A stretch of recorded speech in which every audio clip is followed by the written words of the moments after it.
आमतौर पर लोगों की सबसे बड़ी समस्या यही होती है कि उनके एब्सेंस में फ्यूचर में उनके परिवार को फाइनेंशियली कोई दिक्कत ना आए, उनका परिवार हमेशा फाइनेंशियली प्रोटेक्टेड रहे। देखिए, खुश रहने के लिए बहुत ज़्यादा पैसों की ज़रूरत नहीं है। अब थोड़े पैसे में भी अगर आदमी चाहे तो खुश रह सकता है। पैसों से खुशियाँ तो नहीं खरीदी जा सकती, लेकिन पैसा एक ऐसा माध्यम है, एक ऐसा जरिया है जिससे आप बड़े से बड़े दुख से खुद को बाहर निकाल कर ला सकते हैं। और इन्हीं सब चीज़ों को देखते हुए लाइफ इंश्योरेंस में एक प्लान इंट्रोड्यूस किया गया, जिसे टर्म लाइफ इंश्योरेंस के नाम से जिसको हम लोग जानते हैं। इसमें बहुत कम प्रीमियम में बहुत हाई कवरेज मिलता है, और जो कि आपके फ्यूचर के फाइनेंशियल प्रॉब्लम्स को दूर करने में बहुत ज़्यादा मददगार साबित होता है। इसको आप किसी भी स्पेसिफिक पीरियड के लिए ले सकते हैं, जैसे 10 साल, 20 साल, 30 साल, मैक्सिमम 50 साल तक के लिए। सपोज करिए आपका एज 45 ईयर्स है और वहाँ से 50 साल यानी 95, 35 एज है और ले रहे हैं 50 साल के लिए, तो 85। आजकल बहुत सारी कंपनियां 100 ईयर्स ऑफ एज तक के लिए भी प्रोटेक्शन देने लगी हैं। तो आज हम लोग टर्म लाइफ इंश्योरेंस के ही बारे में बात करेंगे।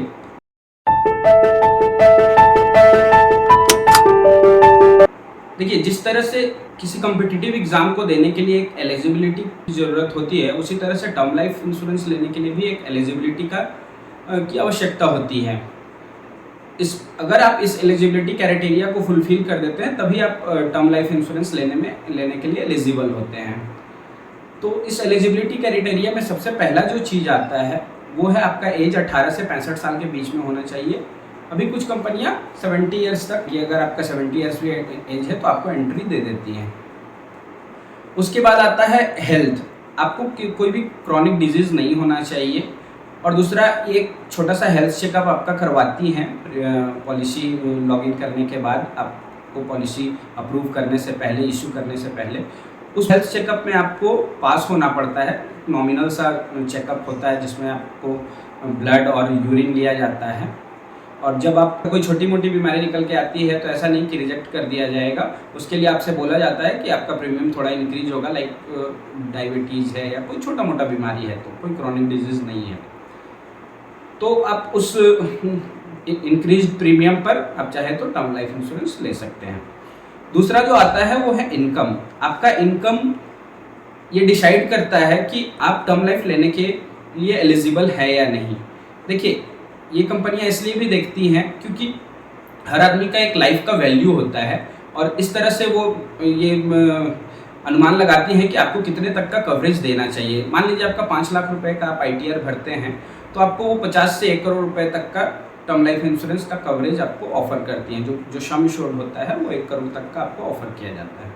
उसमें आप चाहे तो 50 लाख, 60 लाख, 70 लाख अपने हिसाब से ले लें। ह्यूमन लाइफ वैल्यू पर मैं आगे आ रहा हूँ, उसको डिटेल में बात करते हैं। फोर्थ क्राइटेरिया है वो है आपका सिटीजनशिप होना चाहिए। आप इंडियन सिटीजन होना चाहिए। अगर NRI है तो NRI का डिक्लेरेशन लगता है। पांचवा जो है वो है आपका ऑक्यूपेशन चेक किया जाता है कि आप क्या काम करते हैं। बिजनेस करते हैं तो बिजनेस में आपका ITR कितने का है। जॉब करते हैं तो आपका मिनिमम सैलरी 30,000 होना चाहिए, तभी आप टर्म लाइफ इंश्योरेंस लेने के लिए एलिजिबल हैं।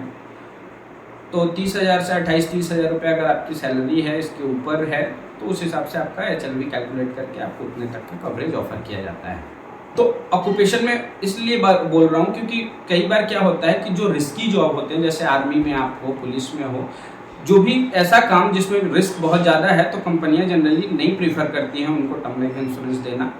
क्योंकि और ऐसे में तो सरकार ऑलरेडी दे रखी होती है इंश्योरेंस आर्म फोर्सेस को, लेकिन फिर भी अगर आप लेना चाहते हैं तो एक आर्म फोर्सेस डिक्लेरेशन आता है, क्वेश्चनियर आता है, वो फुलफिल करके अगर आप दे देते हैं कंपनी को, तो ऐसा नहीं है, आपको उस पर कंपनी जांच करती है और उसमें अगर सही उसको लगता है तो कंपनी दे देती है। तो ये तो कुछ एलिजिबिलिटी क्राइटेरिया है। अब हम लोग आ जाते हैं ह्यूमन लाइफ वैल्यू। देखिए, ह्यूमन लाइफ वैल्यू सिर्फ कंपनी ही नहीं कैलकुलेट करती है आपको खुद भी अपना ह्यूमन लाइफ वैल्यू कैलकुलेट करना चाहिए। हर आदमी का एक कीमत होता है और उस कीमत को कैलकुलेट करना बहुत ही अच्छी बात है। मान लीजिए अगर आप एक मिडिल क्लास फैमिली से आते हैं तो आपका एक लाइफ का वैल्यू है। अगर आप हैं नहीं हैं, आपके एब्सेंस में आपके उस लाइफ का तो वैल्यू उतना हो गया, आपका life standard, living of standard उस तरह से है।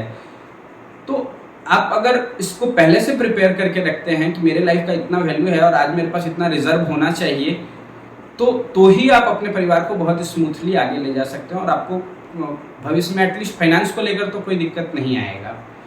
तो ह्यूमन लाइफ वैल्यू मैंने बहुत ही एक आसान सा इलस्ट्रेशन बनाया है। बहुत लोग बहुत कॉम्प्लिकेटेड वे में करते हैं, बट मैंने एक बहुत ही आसान सा इलस्ट्रेशन बनाया है। आप भी अपना ह्यूमन लाइफ वैल्यू निकाल सकते हैं इसमें अपना डेटा फिट करके। तो देखिए अभी आपके स्क्रीन पर आ रहा होगा, मैंने एक बहुत ही nominal average middle class family का पकड़ के रखा है कि मान लीजिए हस्बैंड वाइफ और एक बच्चा है और उसका महीने का खर्चा 25,000 रुपये है। तो कल को फ्यूचर में ऐसा कुछ मिसहैपनिंग हो जाता है तो एटलीस्ट ये 25,000 का खर्चा उसका चलता रहना चाहिए, वो नहीं रुकना चाहिए। तो इसके लिए आपको क्या करना है, मान लीजिए आपका 25,000 रुपया महीने का खर्चा है, तो ऐसा बोला जाता है कि आपको 200 गुना यानी कि 200 टाइम्स उसका रिजर्व आपके पास आज के डेट में होना ही चाहिए।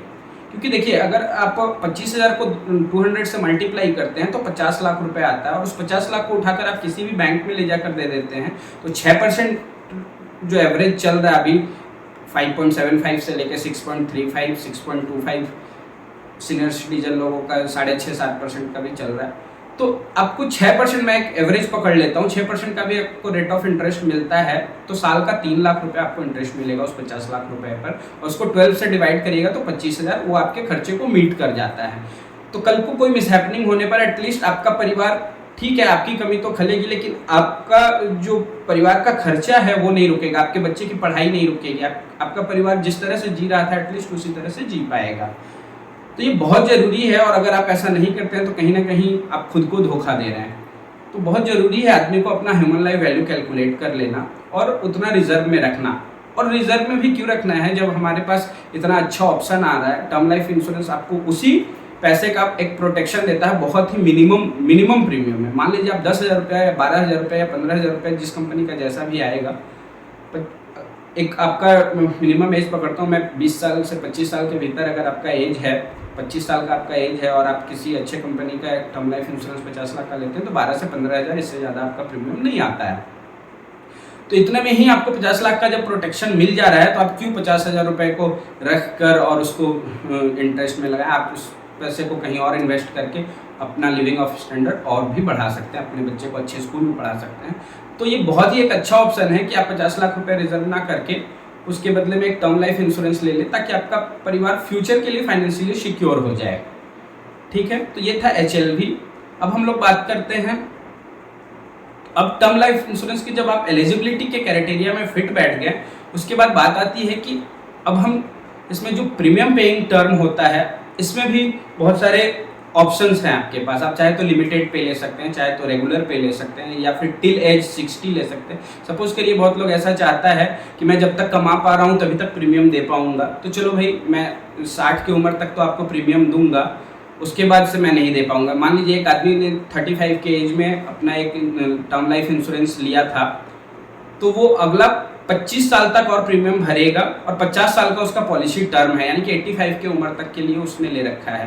तो अगर वो 8 साल तक अपना प्रीमियम भरता रहेगा और 85 के एज के बीच में कभी भी उसको कोई मिसहैपनिंग होता है तो उसके बेनिफिशियरी को जो भी कवरेज अमाउंट है 50 लाख 60 लाख जो भी उसने लिया है वो मिल जाएगा। तो मैं बोलूँगा लिमिटेड, देखिए बहुत सारे लोग बोलते हैं कि अरे मैं भूल जाऊँगा, नहीं दे पाऊँगा, तो ऐसा नहीं है, ग्रेस पीरियड इसमें होता है। तो मेरे हिसाब से आइदर टिल एज 60 और रेगुलर पे अच्छा ऑप्शन है। अगर आप लिमिटेड पे भी लेते हैं तो बुरा नहीं है, 2-4-5 साल में आप पूरा पैसा कंपनी को दे देंगे। बट रेगुलर पे में आपके पास एक फ़ायदा ये हो जाता है कि इस बीच में अगर कोई मिसहैपनिंग होती है तो आपने जहाँ तक प्रीमियम भरा है वहीं तक आपसे पैसा लिया गया है और उसके बाद आपका कवरेज अमाउंट दे दिया जाएगा। अल्टीमेटली आपने रिस्क के लिए इसको लिया है तो आपको पूरी तरह से इसको समझ कर ही लेना चाहिए।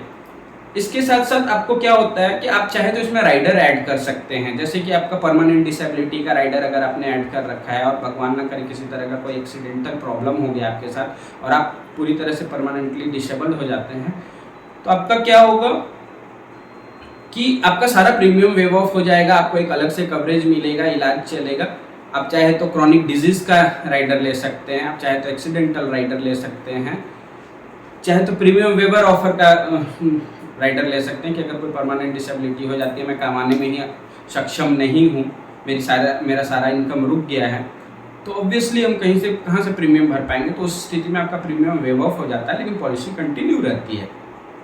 तो इस तरह से आप चाहें तो टर्म लाइफ इंश्योरेंस को बहुत ही मॉडिफाई करके लिया जा सकता है।